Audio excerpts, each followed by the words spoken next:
Good morning, everyone.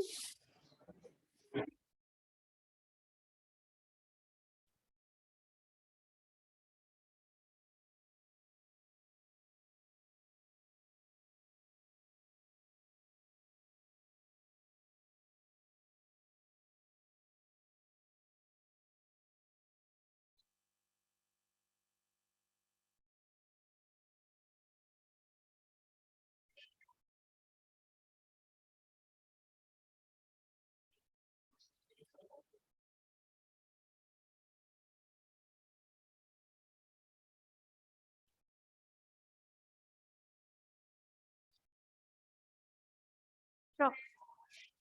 आज 14 है ना डेट?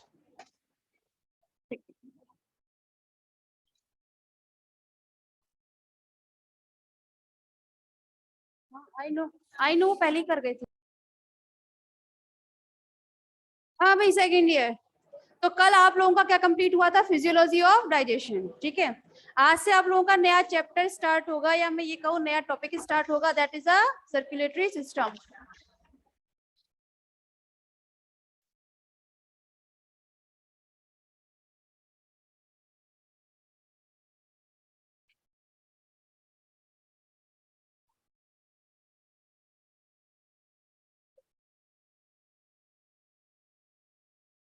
ठीक है, फिजियोलॉजी ऑफ सर्कुलेटरी सिस्टम।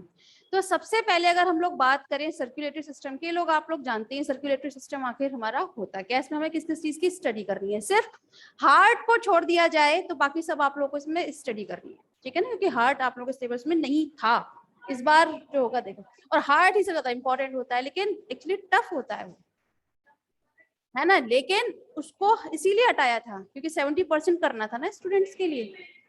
हाँ, सेकेंड ईयर में। ठीक है, हाँ, उसमें भी है, उसमें तो कॉर्डेटा में पढ़ना है आप लोगों को, पेपर फर्स्ट में। ठीक है, लेकिन यहाँ पर आप लोगों को फिजियोलॉजी पढ़नी है, वहाँ फिजियोलॉजी नहीं है। फिजियोलॉजी आपको सिर्फ और सिर्फ सेकंड ईयर में ही पढ़ने के लिए मिलेगी और कहीं भी नहीं मिलेगी। ठीक है ना, फर्स्ट ईयर में ना थर्ड ईयर में। ठीक है, चलिए बात कर लेते हैं। तो एक साइंटिस्ट थे जिनका नाम था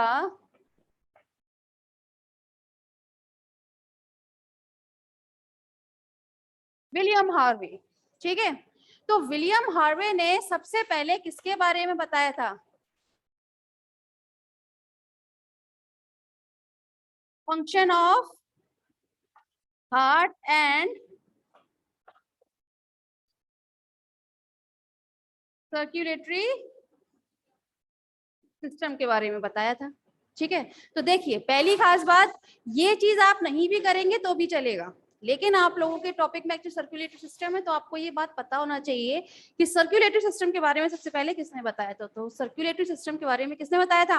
आपके विलियम हार्वे ने बताया था। ठीक है ना, वो भी कब बताया था? 1682 में।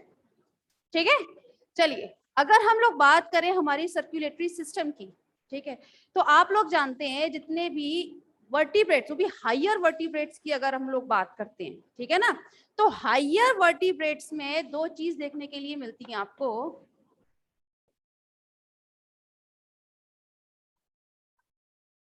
एक होता है आपका सर्कुलेटरी सिस्टम,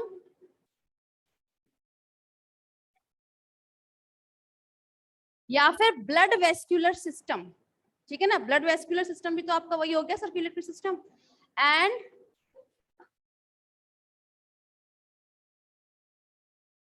लिम्फेटिक सिस्टम। ठीक है, अब चूंकि हम लोग यहाँ पर सिर्फ और सिर्फ अपने बारे में फिजियोलॉजी हम लोग को स्टडी करना है, ठीक है ना, तो आप लोग उस चीज को ध्यान में रखते हुए सोचिएगा। सर्कुलेटरी सिस्टम में हम लोग किस चीज की स्टडी करते हैं? ब्लड,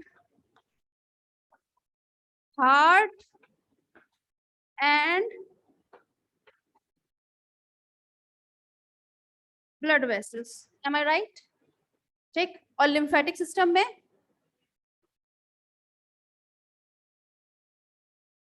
लिम्फ एंड, बिल्कुल, लिम्फेटिक वेसल्स की। ठीक है, अब देखिए सर्कुलेटरी सिस्टम में अब चूंकि हार्ट तो आपके में है नहीं, ठीक है, तो आपको बेसिकली किसकी स्टडी करनी है? ब्लड की। ठीक है ना, तो यहाँ आज से हम लोग का टॉपिक जो स्टार्ट होगा दैट इज अ ब्लड। ठीक, अगर हम लोग बात करें हमारे कॉम्पोजिशन की,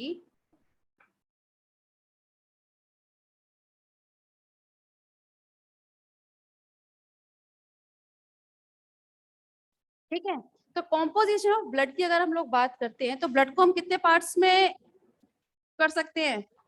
ओनली 2 पार्ट्स में इसको हम तोड़ सकते हैं। कैसे, कौन कौन से होते हैं? एक होते हैं आपके ब्लड कॉर्पल्सेस और दूसरा होते हैं आपके प्लाज्मा, या आप इसको ब्लड सेल लिखें ज्यादा बेटर है, वरना आप लोग कंफ्यूज हो जाएंगे। ठीक है, ब्लड सेल्स और ब्लड प्लाज्मा।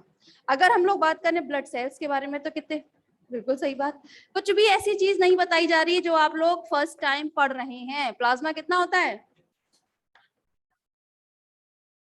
55%। ठीक है, जनरली हम लोग क्या बोलते हैं, that is a blood plasma. ठीक है ना। आप लोगों ने टर्म और सुना होगा, ब्लड सीरम, सुना है कभी? क्या डिफरेंस होता है ब्लड सीरम में? बिल्कुल सही बात है। और कोई बता सकता है इस चीज को? कौन सा क्लॉटिंग फैक्टर?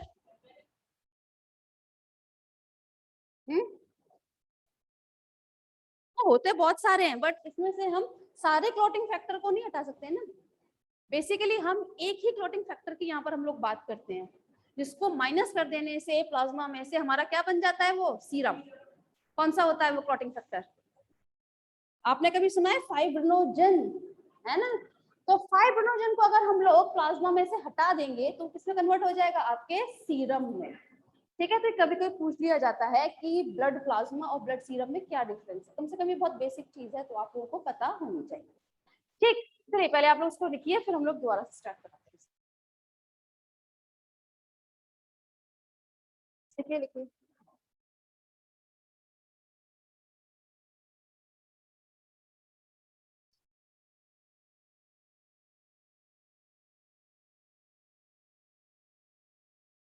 अच्छा, किसी के पास बुक है इसकी?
हो गया?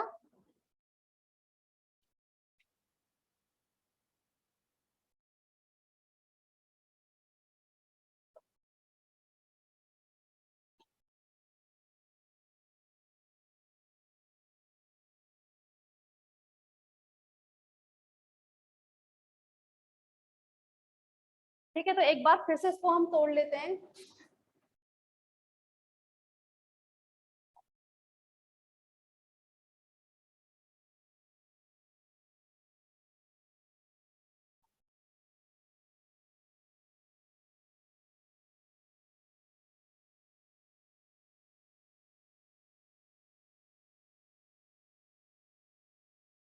ठीक है, चलिए। तो कितने पार्ट्स में हम डिवाइड कर सकते हैं? कौन कौन से होते हैं? RBC, WBC and platelets. ठीक है, आरबीसी को हम और किस नाम से जानते हैं? यहाँ से भी जवाब आने चाहिए कभी कभी भाई। बिल्कुल सही बात।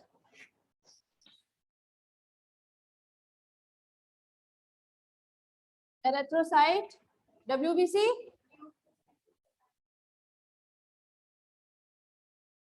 ल्यूकोसाइट, प्लेटलेट्स,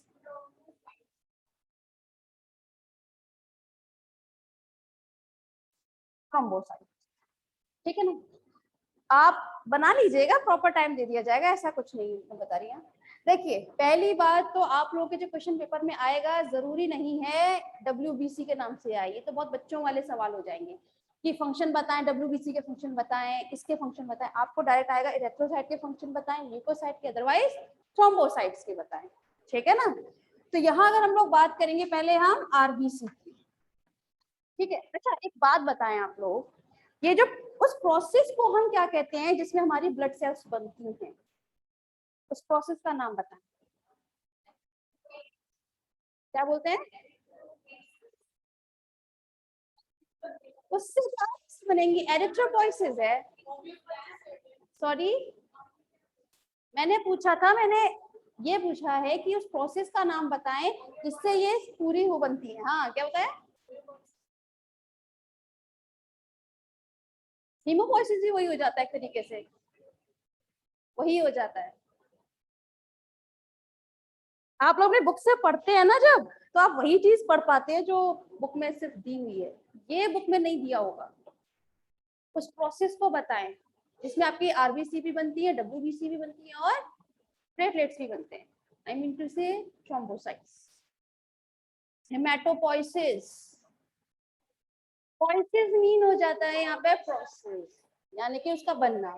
ठीक है, हेमाटो मीन ब्लड, तो यहाँ पे ब्लड सेल्स के जो होता है, बनती है जो फॉर्मेशन है, उसको हम क्या बोलते हैं? हेमाटोपोइसिस।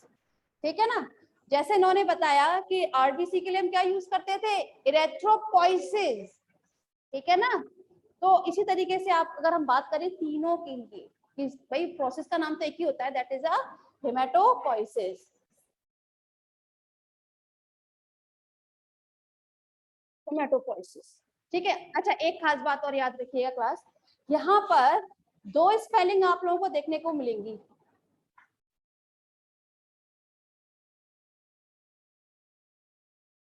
ठीक है, ये दोनों ही स्पेलिंग ठीक है, दोनों ही स्पेलिंग ठीक है। एक में ए आता है और एक में ए नहीं आता। ठीक है ना, ये दोनों ही स्पेलिंग ठीक है। कहाँ डिफरेंस है? It is a British English and it is a American English. आप लोग जब कभी गूगल पे सर्च करोगे ना, तो आपके में जो आएगा वो ये स्पेलिंग नहीं आती है, ये स्पेलिंग आएगी हेमाटोलॉजी की। ठीक है ना, हेमाटोलॉजी की स्पेलिंग किसमें आएगी? एच ई करके आएगी, एच ए ई नहीं आएगी, जबकि ये ब्रिटिश इंग्लिश में हम लोग जब भी यूज करते हैं तो एच ए ई यूज करते हैं। ठीक है ना, तो दोनों ही स्पेलिंग ठीक है, आप लोग कंफ्यूज मत हो जाइएगा। अच्छा एक खास बात और बताइएगा मुझे, study of blood cells, haematology, सही बात है। ठीक है ना, ऐसा कुछ खास नहीं है, तो चलिए वन बाय वन बात कर लेते हैं, कंप्लीट करते हैं। इसे लिखना है लिखिए, फिर रफ करके शुरू करते हैं। अच्छा आप में से कितने स्टूडेंट्स हैं जिन्होंने तैयारी की है नीट वगैरह की? हाथ खड़ा करें। नीट की प्रिपरेशन की है जिसने, की हुई थी या जो भी है अपने टाइम में, जिस किसने की है? ओके, आपने तैयारी नहीं की, बाकी ये नहीं की। ठीक है, ठीक है, तो देखिए पहली बात, तो अब तुम लोग शांत रहोगे, बॉयज ने भी तो तैयारी की हुई है ना, थोड़ा बहुत तैयारी से आइएगा। ठीक है, क्योंकि पूरा वही सब है जो आप लोगों को पहले बताया हुआ है।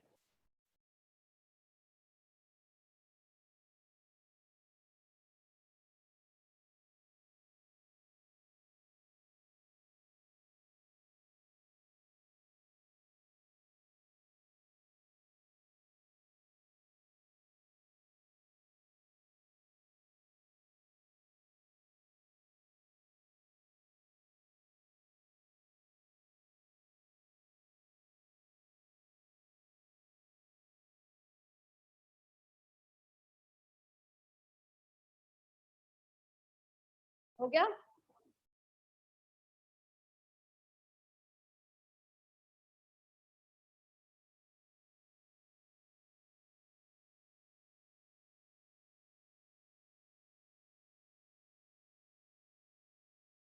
ब्लड, ब्लड के बारे में आप क्या जानते हैं? एक तो ये कनेक्टिव टिश्यू होता है, ठीक है ना, ये इकलौता ऐसा टिश्यू है जो लिक्विड स्टेट में प्रेजेंट रहता है, ठीक। सेकेंडरी बात, इसका जो पीएच होता है वो कितना होता है? 7.4 होता है। तो 7.4 होने की वजह से ये कैसा हो जाता है? Alkaline nature. एल्कलाइन नेचर का हो जाता है, और इसीलिए जब हम इसको टेस्ट करते हैं ना तो थोड़ा सॉल्टी हमें देखने के लिए मिलता है, ठीक है ना। क्यों मिलता है? क्योंकि इसका पीएच जो है वो 7.4 होता है, ठीक है ना। तो चलिए, फर्स्ट इसमें हमने बात की थी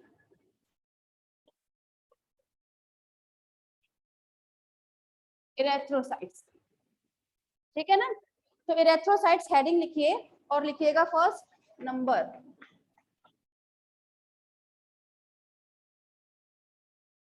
नंबर की अगर हम लोग बात करते हैं तो इरेथ्रोसाइट्स कितने होते हैं?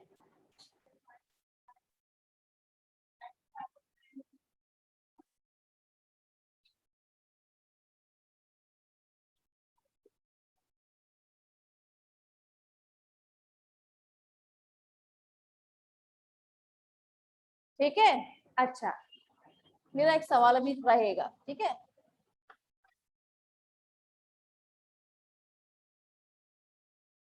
लिख लीजिए पहले, समझ तो हम लेते रहेंगे बाद में, लिखना जरूरी है हमारा। मेरे लिए तो ब्लैक बोर्ड अभी सर छीन लेंगे, खैर।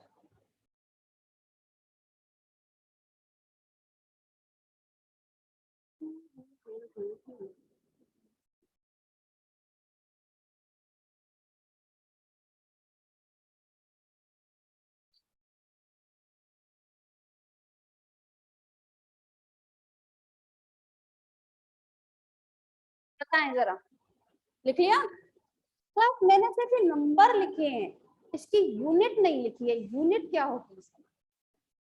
जोर से बोल दीजिए।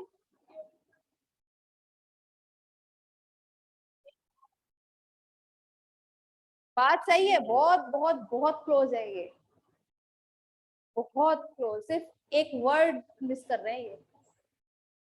जब हम लोग बात करते हैं ना आरबीसी के बारे में क्लास, तो सबसे पहले उसकी यूनिट याद रखिएगा। कोई भी हम लोग याद करते हैं नॉर्मल वैल्यू, तो उसकी यूनिट जो है हमेशा लिखी जाती है।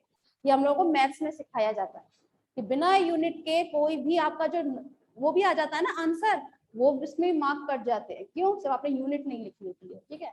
तो इसकी जो यूनिट होती है दैट इज अ पर मिलीमीटर क्यूब, पर मिलीमीटर क्यूब, ठीक है। इस चीज को याद रखिएगा। चलिए, अगर हम लोग बात करें शेप की, तो देखिए क्लास लिख लीजिएगा, मैं फिर आप लोगों को बोल रही हूँ कॉपी बंद कर दीजिए, बिल्कुल बंद कर दें आप।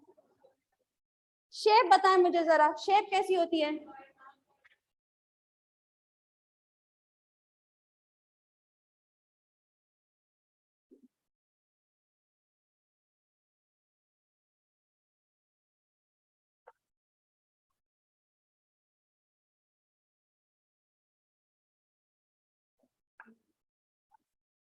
बताएं जरा।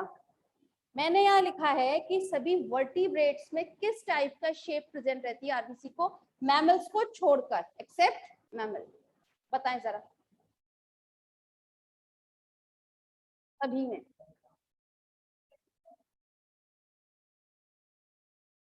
बताएं बताएं।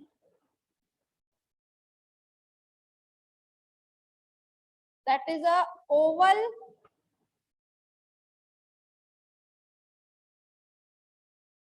न्यूक्लिएटेड, ठीक है। इस टाइप की आपको सेल देखने के लिए मिलेंगी, लेकिन आपके इन मैमल्स, हम लोगों में कैसी रहती हैं? एक तो ये ओवल है तो ये ऐसे हो जाएंगी स्फेरिकल, ठीक है। साथ में स्फेरिकल या राउंड शेप में आपको देखने के लिए मिलेंगी।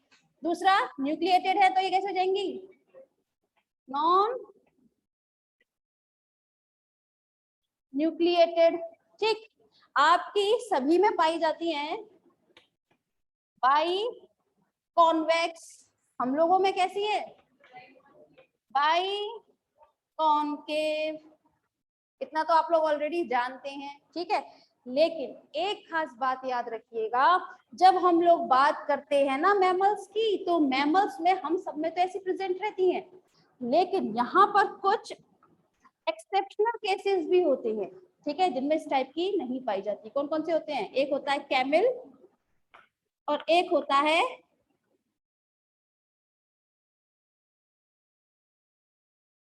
लामा, ठीक है। लामा और कैमल को छोड़ दिया जाए तो बाकी सभी मैमल्स में इसी टाइप की आपकी आरबीसी या इरेथ्रोसाइट्स देखने के लिए मिलेंगी हम लोगों में, ठीक है। क्वेश्चन यहाँ पर ये अराइज होता है कि बाइकॉनकेव जो रहती है, इसका क्या हम लोगों को बेनिफिशियल मिलता है, भाई कुछ ना कुछ तो बेनिफिशियल मिलता है ना, क्योंकि बाइकॉनकेव शेप होने की वजह से आपकी आरबीसी के साथ हीमोग्लोबिन जो है वो इजीली क्या हो जाता है, अटैच हो सकता है, ठीक है ना। तो यहाँ पर ज्यादा से ज्यादा अमाउंट में हीमोग्लोबिन अटैच हो सके, इसीलिए इसका कैसा शेप रहता है, बाइकॉनकेव, ठीक है। कोई दिक्कत नहीं, आप लोगों ने ऊपर से तो लिखा ही होगा साथ में, है ना, नंबर भी लिख लिया ना, गुड।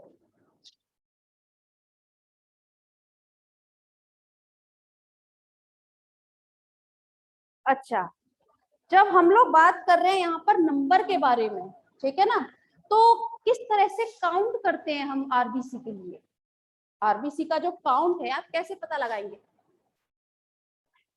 बताइए, किसके थ्रू लगाते हैं हम,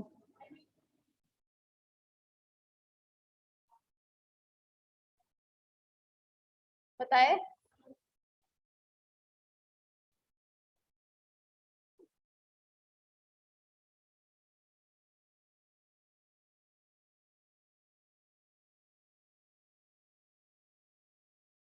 हीमोसाइटोमीटर के थ्रू, ठीक है ना, हीमोसाइटोमीटर के थ्रू हम क्या लगाते हैं, इसको हम काउंट करते हैं। चाहे आपका आरबीसी काउंट करना हो वो भी हीमोसाइटोमीटर के थ्रू होगा, डब्ल्यूबीसी भी और प्लेटलेट, ठीक है। तीनों के लिए हम हीमोसाइटोमीटर से ही हम इसको काउंट करते हैं। हीमोसाइटोमीटर होता कैसा, किसी ने देखा है, नहीं देखा, ये कुछ इस टाइप का रहता है, स्लाइड जैसा,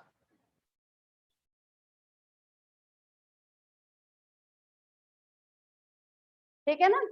यहाँ पर आपके इस टाइप से रहती है, बाकी ये इस तरह से 10-10 उसमें कन्वर्ट रहता है, ये मेरे बहुत कम बन रही है ना, इसमें 10-10 रहती है, ठीक है।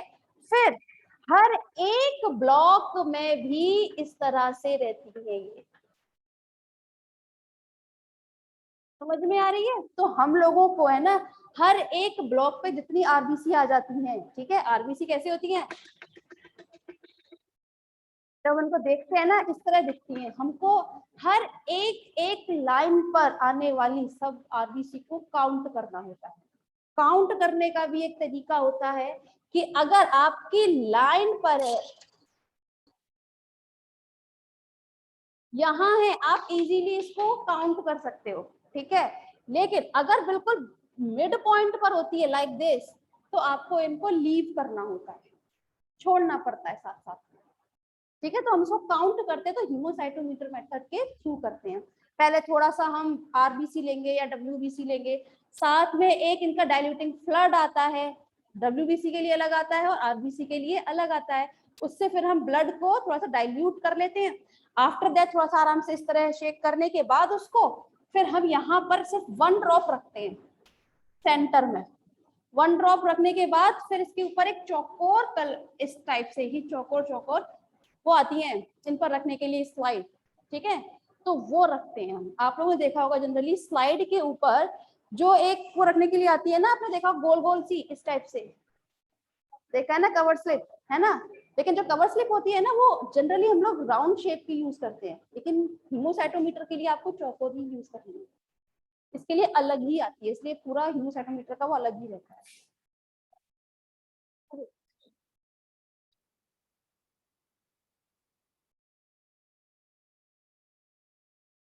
ठीक है।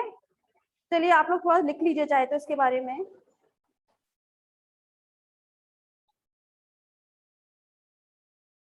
हीमोग्लोबिन से याद आया, हीमोग्लोबिन का कितना रहता है नंबर, नॉर्मल वैल्यू?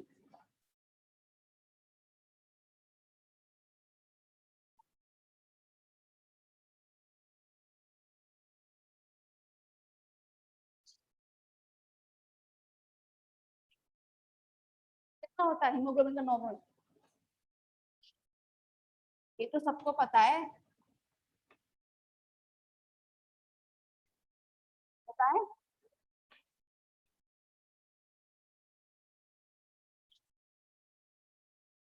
यूनिट?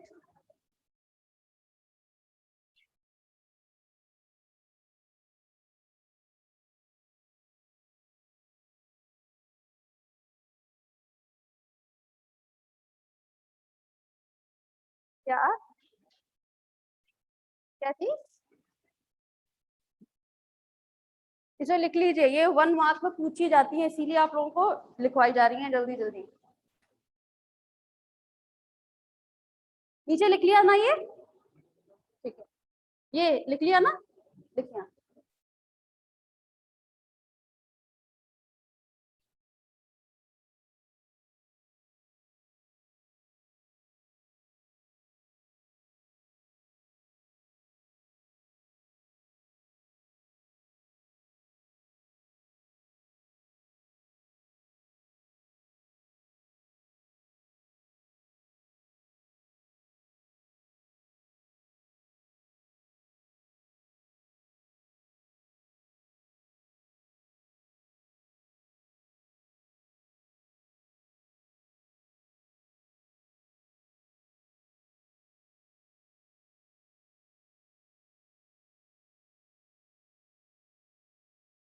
लिख लिया नीचे?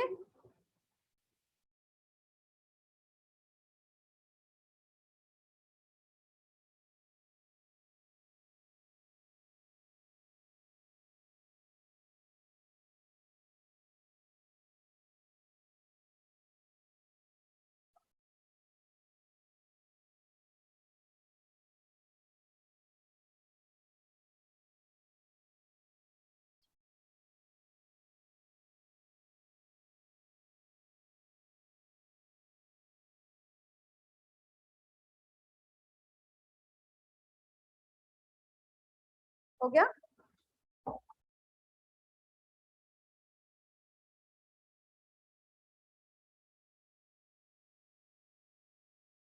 देखिए, अगर हम लोग बात करें साइज की, तो आरबीसी का साइज हर एक वर्टिब्रेट में वेरी कर जाता है, ठीक है ना?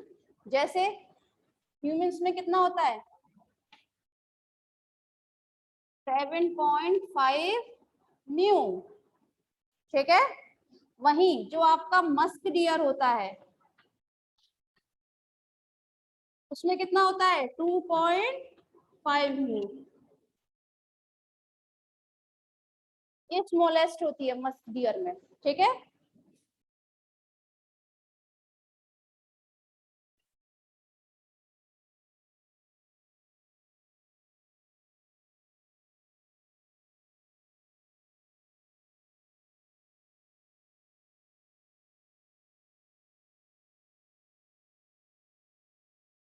हॉर्स में होती है 4.6 न्यू। तो आप देख सकते हैं हर एक मैमल में भी ये वेरी कर रही है, ठीक है ना? क्या कर रही है? ये वेरी कर रही है, अलग अलग साइज की हमको देखने के लिए ये मिलती है। लेकिन आप लोगों के में जो मेन है that is a human. Human में कितना होता है इसका साइज? तो 7.5 न्यू तक देखने के लिए मिलता है हमें, ठीक है। लिख लिया सभी स्टूडेंट्स ने?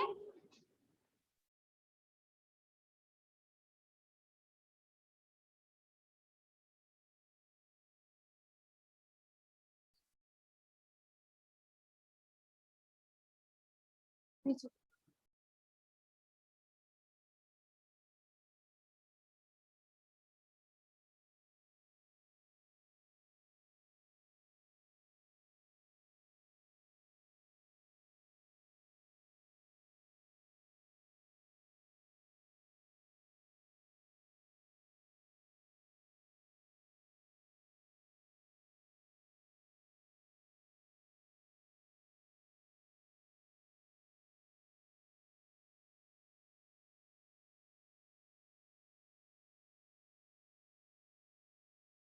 देखिए अगर हम लोग स्ट्रक्चर की बात करते हैं तो ये तो आप लोग जानते हैं कैसा होता है। एक तो ये नॉन न्यूक्लिएटेड होता है, मतलब इसमें न्यूक्लियस प्रेजेंट नहीं होता, साथ में इसमें कोई भी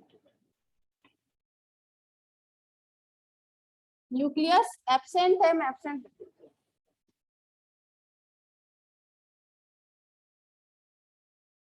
एब्सेंट है।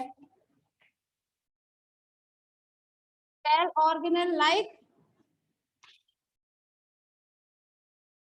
माइटोकॉन्ड्रिया।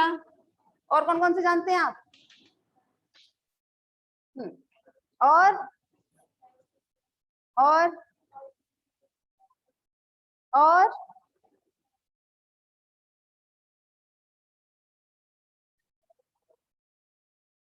ठीक है, आप सारे लिख लीजिएगा, ठीक है ना। सारे के सारे इसमें सेल ऑर्गेनल वो एब्सेंट होते हैं, इसमें प्रेजेंट नहीं होते, ठीक है, याद रखने वाली बात है। लेकिन हाँ, इसके ऊपर लिपोप्रोटीन की बनी हुई एक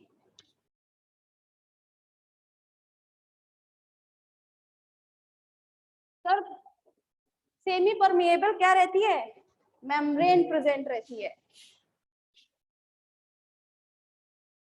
सेमी परमिएबल मेम्ब्रेन प्रेजेंट रहती है, जिसका साइज अगर हम लोग बात करें तो देखने के मिलेगा 2.5 म्यू तक, या किसी किसी बुक में 0.02 म्यू भी देखने के लिए मिलेगा, ठीक है ना।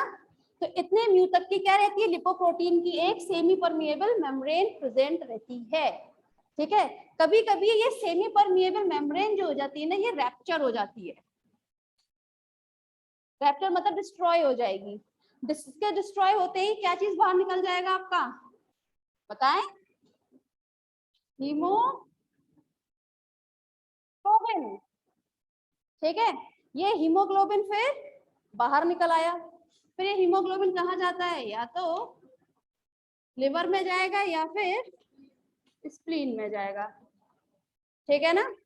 साथ में अगर हम लोग बात करें लिवर और स्प्लीन की, ठीक है ना, तो ये जो हीमोग्लोबिन है, अब हीमोग्लोबिन क्या होता है आप लोग को पता होना चाहिए, ये ब्लड का ग्लोबिन मतलब प्रोटीन होता है, ठीक है ना। क्या होता है ग्लोबिन, चीज किस चीज को रिप्रेजेंट करती है, आपकी प्रोटीन को ही करती है, ठीक है ना। तो ये प्रोटीन होता है जिसका यूज किस चीज में कर लिया जाएगा, दोबारा से इसमें से जो आयरन निकलेगा, आयरन को लिवर और स्प्लीन अपने अंदर स्टोर्ड कर लेते हैं, जिससे बाद में दोबारा से हमारा क्या बना लिया जाए, हीमोग्लोबिन बना लिया जाए, ठीक है ना।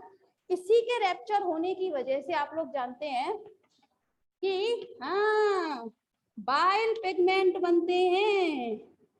इसके रैप्चर होने से क्या बनते हैं, बाइल पिगमेंट बनते हैं। बाइल पिगमेंट कौन सा बनेगा, बताएं? बिलीवर्डिन बनता है। बिलीवर्डिन फिर बाद में किसमें कन्वर्ट हो जाता है आपका, बिलीरुबिन में, ठीक है। अब बिलीरुबिन के आगे फिर तो आपको पूरी प्रोसेस पता है, जो बाद में क्या बना लेती है, स्टर्कोबिलिन बनाती है, ठीक है ना।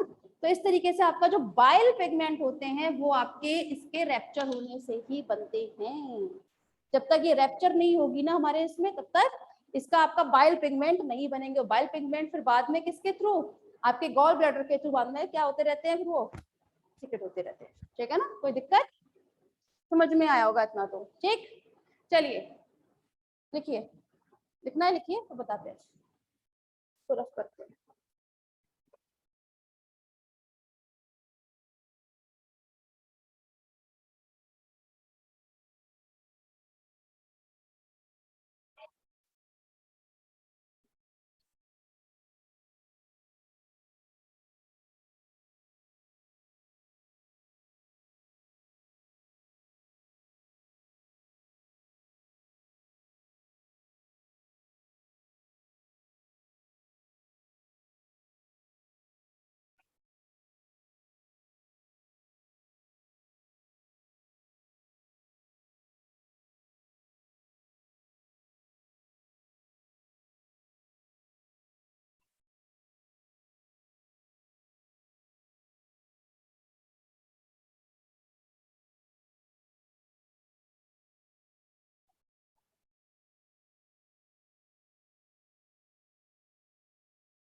बाइल सॉल्ट कौन कौन से होते हैं?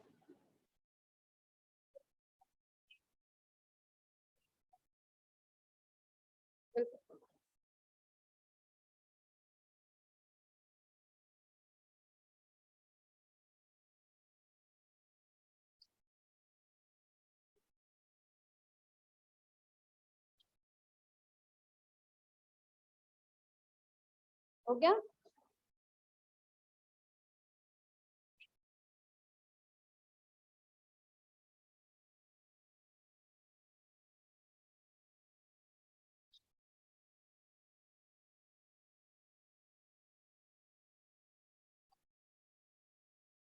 अच्छा, एक खास बात और मुझे बताइएगा। मैंने अभी एक चीज दिखवाई थी कि इसमें आपके सेल ऑर्गेनेल माइटोकॉन्ड्रिया प्रेजेंट नहीं होता, नहीं होता ना, तो उसमें एनर्जी कहाँ से मिलती है हमें?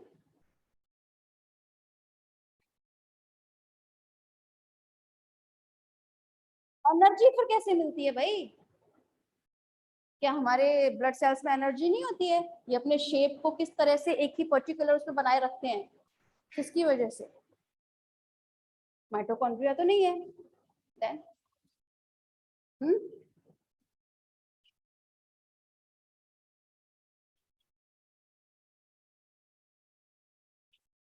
बताइए।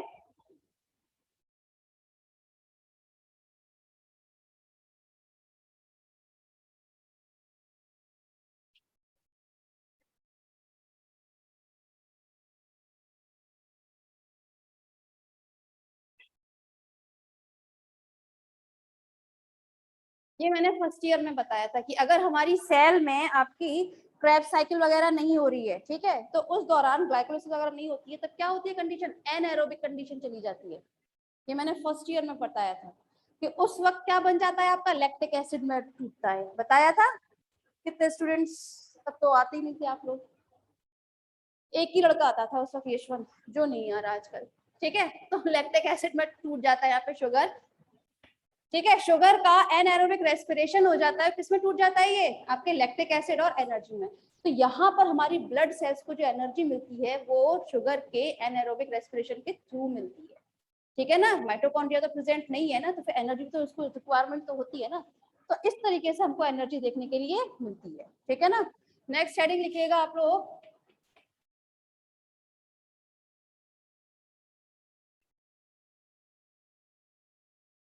फिजिकल प्रॉपर्टीज की अगर हम लोग बात करें, लिख लीजिएगा।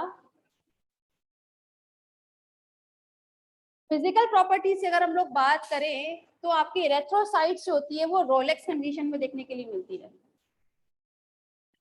ठीक है ना, रोलेक्स कंडीशन में देखने के लिए मिलती है। रोलेक्स कंडीशन क्या होती है?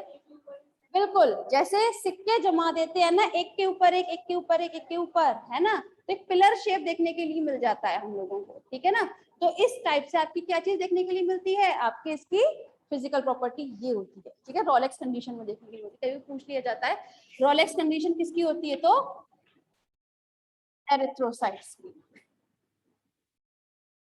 ठीक है ना, नेक्स्ट हेडिंग लिखिए अब।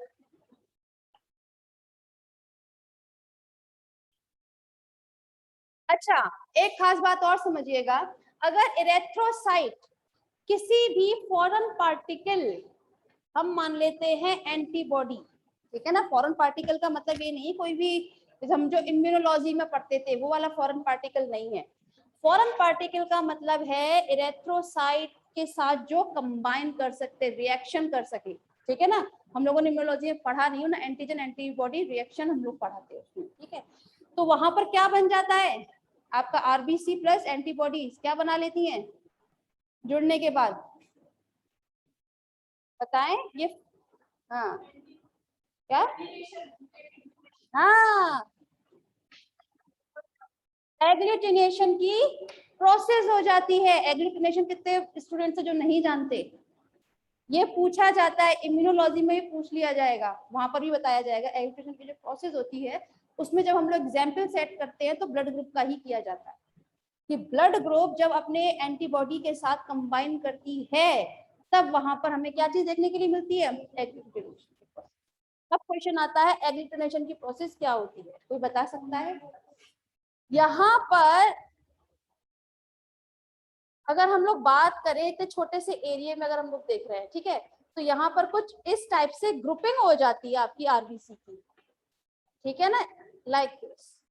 कितने स्टूडेंट्स ने फर्स्ट ईयर में इसका एक्सपेरिमेंट किया हुआ है ब्लड ग्रुप का? प्रैक्टिकल उसमें भी नहीं करवाए कभी स्कूल वगैरह में? अच्छा, कितने स्टूडेंट्स ने देख मतलब अपना ब्लड ग्रुप करवाया है, बाहर भी चेक करवाया है? स्टूडेंट्स ने अभी पता ही नहीं ब्लड ग्रुप कौन सा है आप लोगों का? कितने बड़े हो गए? नहीं कर सकते हैं, बहुत आसान होता है इसको चेक करना। रुकिए, मार्केट से आते हैं आप लोगों के पास एंटीसेरा नाम से, ठीक है, उसमें एंटीसेरा 3 प्रेजेंट होते हैं। ये आपके हालांकि सिलेबस में नहीं है, बट आपको नॉलेज होनी चाहिए। हाँ, एंटीसेरा होते हैं, एंटीसेरा ए, एंटीसेरा बी और एंटीसेरा डी, 3 आते हैं आपके में, ठीक है ना। आपके पास आजकल तो खैर स्पेशल टाइप की स्लाइड्स चलती हैं जिसमें ऑलरेडी 3 ग्रूव प्रेजेंट रहते हैं, पहले से 3 गड्ढे मौजूद रहते हैं, जो अब आप लोगों को जो प्रैक्टिकल कराए जाते हैं उसमें, ठीक है। वरना पहले तक नॉर्मल स्लाइड जो होती थी ना, उसी पे कर लिया जाता था। अपने कोई भी फिंगर, सबसे पहले हम 90% एल्कोहल से इसको साफ कर लेते हैं, ठीक, जिससे कोई भी आपका वो ना रहे बैक्टीरिया वगैरह। फिर हाइपोडर्मिक निडल से एक छोटा सा इस पे हम पिंच करते हैं, ब्लड बाहर आता है, उसको फिर हम प्रेस आउट करते हैं। उसके बाद इन तीनों उसमें हम 1 बाय 1 रख देते हैं, ठीक है। रखने के बाद या तो आप पहले इस पर लेबलिंग कर लीजिए ए बी डी करके, ठीक है, या फिर आप चाहे जिस तरीके से भी, ठीक है। अब हम लोगों को करना क्या होता है, तो देखिए यहाँ पर आपने क्या डाला हुआ है, ये ब्लड है थोड़ा सा, ठीक है, ब्लड। इसमें से ए और बी तो होता है आपका ब्लड के लिए, आई मीन टू से जो ब्लड ग्रुप होता है ना उसको चेक करने के लिए, और डी होता है कि आपका blood group A B positive है या नेगेटिव है। तो पॉजिटिव और नेगेटिव के जो आरएच फैक्टर होते हैं उसको चेक करने के लिए हमारा डी होता है हमेशा, ठीक है। अब ब्लड रखने के बाद फिर हम उसमें क्या यूज करते हैं, एंटीसेरा। ये एंटीसेरा ए, एंटीसेरा बी और एंटीसेरा डी, ठीक है। इसमें हम लोगों ने क्या किया, ये तीनों यूज किया। उसके बाद हम अपनी निडल से या जिससे भी चाहें इसको थोड़ा सा मिला लेते हैं, ठीक है।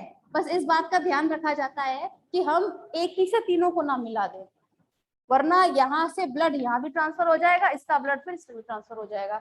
निडल यूज कर रहे हैं तो आप पहले यहाँ से फिर इसको टर्न कर लेते हैं, आफ्टर दैट ये, फिर उसके बाद दूसरी को उठाएंगे, उसके बाद फिर तीसरे का, मतलब एक दूसरे के साथ वो जुड़नी नहीं चाहिए, कहने की बात ये है, कंबाइन ना हो जाए कैसे भी।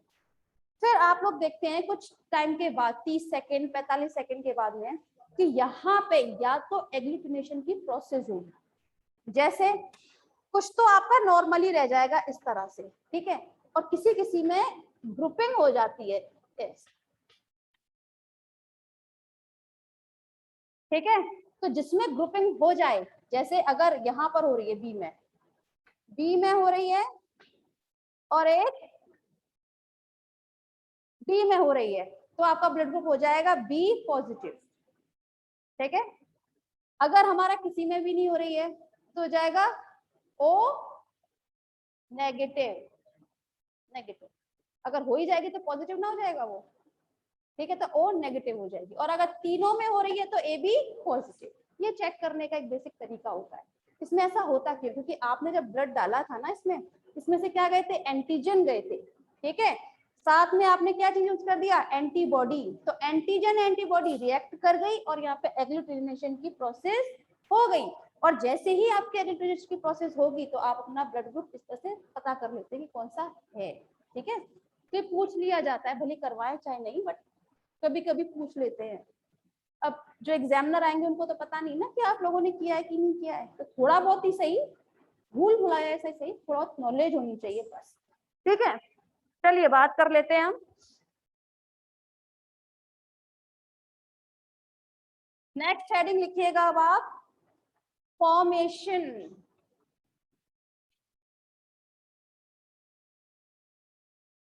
फॉर्मेशन ऑफ एरिथ्रोसाइट, ठीक है। तो फॉर्मेशन की अगर हम लोग क्लास बात करते हैं, लिख लीजिएगा, फॉर्मेशन की अगर हम लोग बात करते हैं तो एम्ब्रियोनिक स्टेज में, ठीक है ना, जब आपका जब क्या होता है एम्ब्रियो स्टेज में होते हैं आप लोग, तो उस वक्त 1 से 2 मंथ तक कहाँ बनता है आपका योग सैक में बनता है, ठीक है। उसके बाद 2 से 5 मंथ तक आपके लिवर, स्प्लीन, थाइमस इन सब में बनने लगते हैं, ठीक है। बाद में अगर हम लोग बात करें एडल्ट की, हम लोगों में कहाँ बन रही है, कहाँ,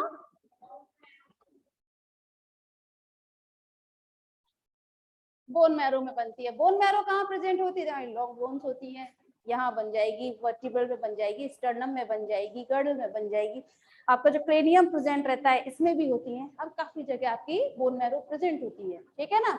तो वहां पर अब आपकी क्या बनने लगती है, इरेथ्रोसाइट बनने लगती है। इरेथ्रोसाइट मतलब आरबीसी बनने लगती है, ठीक है। लेकिन एक खास बात याद रखिएगा, जब आरबीसी बनती हैं तो वो किस तरह के रहती हैं, इमेच्योर होती हैं, ठीक है। इमेच्योर कंडीशन में इसमें हाँ कुछ आपके सेल ऑर्गेनल देखने के लिए हमको मिलते हैं, लेकिन जैसे जैसे ये मैच्योर होती जाती है वैसे वैसे इसके सारे के सारे सेल ऑर्गेनल वो हट जाते हैं, ठीक है। सिर्फ एक चीज रह जाती है इसमें, that is the respiratory pigment.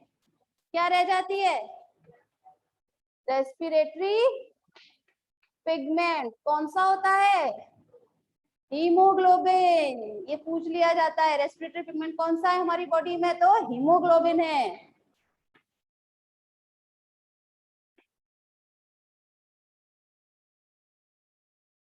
ठीक है। ये चीज पता होनी चाहिए, थोड़ी थोड़ी चीजें, ठीक। लिखिए इसे फॉर्मेशन को।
हो गया, लिख लिया ना, गुड।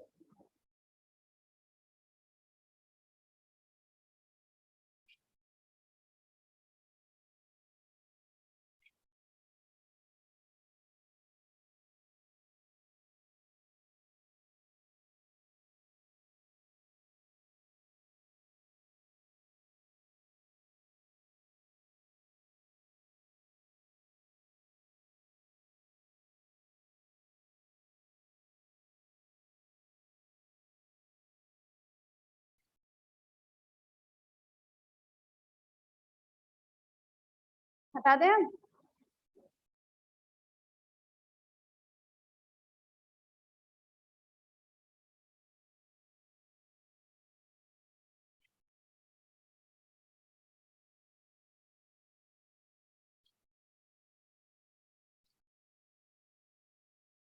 लाइफ स्पान भी हर एक मैमल में वेरी करता है, ठीक है। जैसे अगर हम बात करें ह्यूमन की, तो ह्यूमन में कितना होता है 120 डेज। वही अगर हम बात करें डॉग की तो इसमें कितना होता है 124 डे, जो सबसे ज्यादा लाइफ स्पान माना गया है रेथ्रोसाइट्स का, ठीक है ना, डॉग में सबसे ज्यादा होता है, ठीक है। इसका बाद आपको पता है ना, ये रैप्चर होती है, रैप्चर होने के बाद फिर कहाँ जाती है, फिर हमारी लिवर में, स्प्लीन में, इसमें से फिर वो हीमोग्लोबिन यूज कर लेते हैं, आयरन यूज कर लिया जाता है, जिससे बाद में फिर से हीमोग्लोबिन बनाया जाए और आगे चलकर क्या बना लेते हैं ये लोग, पिगमेंट बना लेते हैं, है ना, बाइल पिगमेंट। चलिए नेक्स्ट, डिसीज।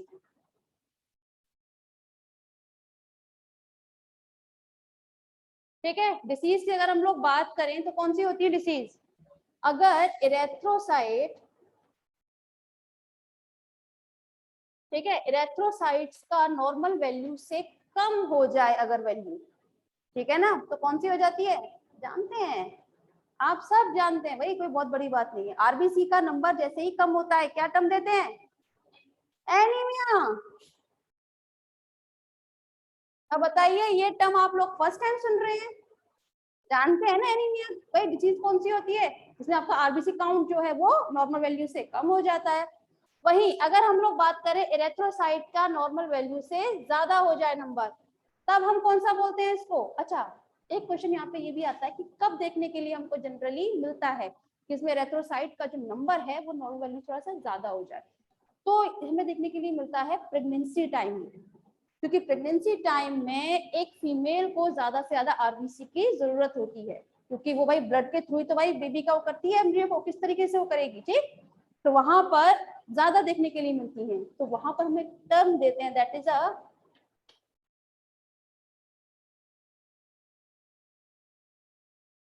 पॉलीसाइथेमिया।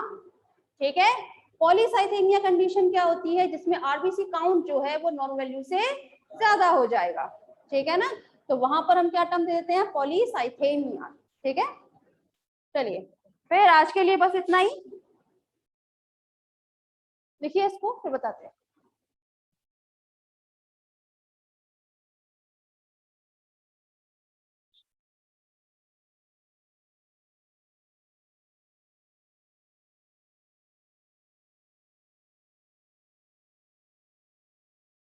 हो गया, एक काम कीजिए, इसके फंक्शन लिख लीजिए, अब आप लिखिएगा function of,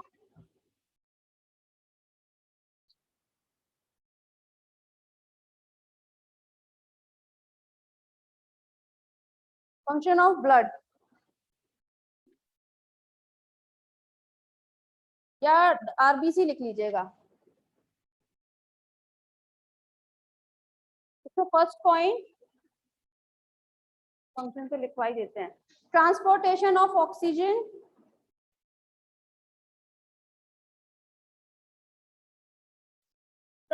next transportation of carbon dioxide,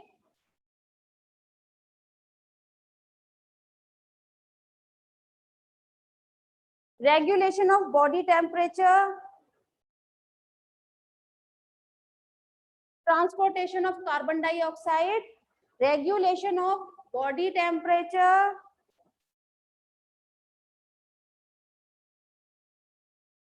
distribution of food,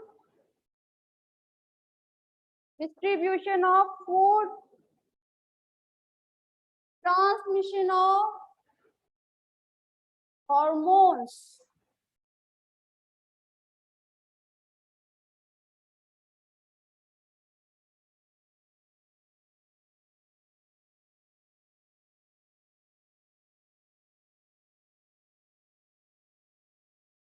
ठीक है, तो ये आपके मेन होते हैं, बाकी आप अपनी बुक से स्टडी कीजिएगा, कोई प्रॉब्लम आती है तो बताइएगा। अच्छा, आरबीसी क्लियर हुई, इरेथ्रोसाइट कोई स्पेशल चीज तो थी नहीं, इतना तो आप लोग 6-7 से ही पढ़ते हुए आ रहे हैं। ठीक है, तो आज के लिए बस इतना ही।